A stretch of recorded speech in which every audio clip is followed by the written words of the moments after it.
हाँ नहीं बैठेंगे, हम कह रहे हैं नीतीश चाचा हम क्या कुर्सी पर नहीं बैठेंगे, उनको गद्दी छोड़ना ही पड़ेगा। अब बिहार के चौकीदार छोड़ाएगा, कोई नहीं छोड़ाएगा।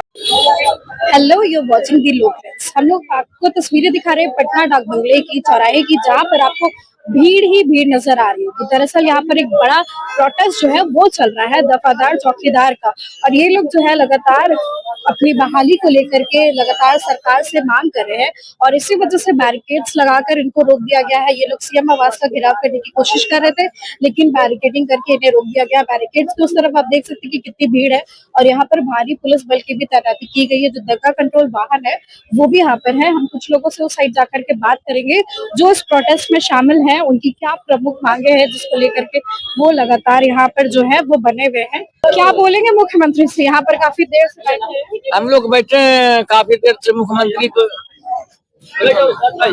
जी से यही बोले हैं कि हम लोग को जो पूर्व से बहाली होती आ रही थी, पुनः बहाली चालू किया जाए चौकीदार तफेदार का। हम लोग का यही मंशा है। हम लोग यही कारण आंदोलन भी किए, अमरण अनशन भी किए। लखेंद्र पासवान आया, बीजेपी एमएलसी उतरवा दिया।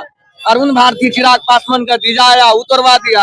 एक बार में बार अनशन तोड़वा दिया जाता, लेकिन कुछ फर्क नहीं पड़ रहा। फर्क तो नहीं पड़ रहा है, पड़ेगा। नहीं सुन रही है नीतीश कुमार की जो सरकार है, ये चौकीदार दफादार है, 3 साल से पटना गर्दनी बाग में आ रहा है, गांधी मैदान में आ रहा है, धरना प्रदर्शन बराबर कर रहे हैं 3 साल से। चिराग पासवान के बहनों आया, अरुण भारती, लखिंदर पासवान, समझे वो बहुत ऐसा नेता है, समझे कि नहीं। नीतीश कुमार भी आश्वासन दिए, सम्राट चौधरी भी दिए, समझे कि नहीं। ये सब आश्वासन देते हैं, करते कुछ नहीं है करवाए, समझे कि नहीं। आई कह रहे हैं कि हम बिहार के चौकीदार के हम नेता हैं। नरेंद्र मोदी कहते हैं हम चौकीदार है, मोदी जी कहते हैं ना चौकीदार है, तब चौकीदार के बात तो क्यों नहीं सुन रहे। 3 साल से पटना की धरती पर आ रहे हैं, आप सभी आदमी को सुन रहे हैं, तो चौकीदार को भी सुनिए। हमारे जो पूर्वजों थे, बाबा दादा पिताजी, वो फ्री में ड्यूटी किए हैं, बता देते हैं आपको, फ्री में ड्यूटी किए जी। और आज हम लोगों का पैसा हो गया है ठीक ठाक, आज हम लोगों को हटाने का काम कर रहा है। नीतीश कुमार से गुजारिश है, हम लोगों को स्वच्छता सेवानिवृत्ति दे रहे थे, तो उसे 70% दे चुके हैं, 30% के बचा हुआ है। तो हम लोगों को सिर्फ एक बार दे दे हम लोगों को, और फिर से नीतीश चाचा को हम विधानसभा में कुर्सी पर बैठाने का काम करेंगे। नहीं देंगे तो क्या करेंगे? इस बार फिर नहीं ठीक से गारंटी के साथ अब डंका का चोट पर कह रहे इतना आदमी के आगू में कि नीतीश चाचा चौकीदार की बात नहीं सुनेंगे, तो हमसे आप लिखलाइए, लिख के देते हैं हम की बार नीतीश चाचा कुर्सी पर नहीं बैठेंगे। हाँ नहीं बैठेंगे, हम कह रहे हैं नीतीश चाचा हम क्या कुर्सी पर नहीं बैठेंगे, उनको गद्दी छोड़ना ही पड़ेगा।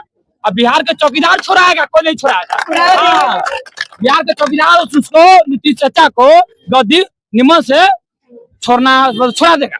हाँ समझे।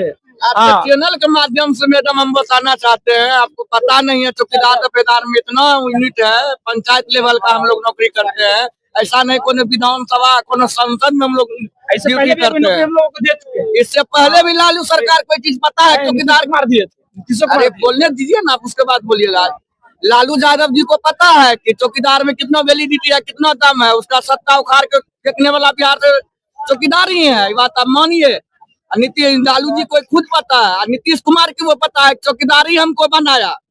और बोले हैं कि आश्रित को एक बार हम बहाली देंगे, उन्हें बहाली दे। हम लोग यही मानसा रखते हैं सरकार से, नहीं देगी तो हम लोग दूसरा सरकार चुनेंगे। दूसरा सरकार तेजस्वी को, ऐसा नहीं जो दफेदार चौकीदार पंचायत के लिए काम करेगा जी, हम लोग हित में काम करेगी, हम उसको चुनेंगे।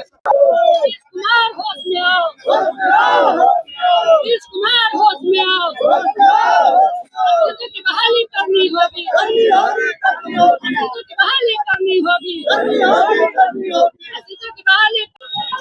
आप तस्वीरें देख रहे हैं डाक बंगला चौराहे की। देखिए जहां बैरिकेड्स करके इनको रोक दिया गया, वही दूसरी तरफ जितने भी चौकीदार दफादार लोग हैं वो देखिए आपको सड़कों पर बैठे हुए नजर आ रहे हैं। डाक बंगला चौराहे की तस्वीरें देखिए कि किस तरीके से ये लोग सड़क पर बैठे हुए और काफी देर से अपनी मांग को लेकर के बैठे हुए, जिसकी वजह से रास्ता भी ब्लॉक। इधर कुछ लोग हैं जो वर्दी में भी है अपनी, और इनसे भी बातचीत करेंगे। क्या नाम है आपका और कहाँ से है? आपका क्या नाम है, कहाँ से? मुंगेर जिला से है, बलराम प्रसाद निराला। काफी देर से बैठे हुए हैं, अब यहाँ पर धरना देकर के बैठ गया, कोई बात सुनने को तैयार नहीं। हम लोग चाहते हैं हमारे आश्रित की बहाली हो, बहुत दिन से बहाली नहीं हुई है, सारे थाना खाली है, हर थाना 2, 4, 5 पूरे लोग बचे हुए हैं जिससे थाना चल रहा है। जब तक आश्रितों की बहाली नहीं होगी तब तक राज्य सरकार का काम काज कैसे चलेगा। इसलिए हम चाहते हैं हमारे आश्रितों की बहाली हो। क्या बोलना चाहेंगे आप? कुछ भी नहीं।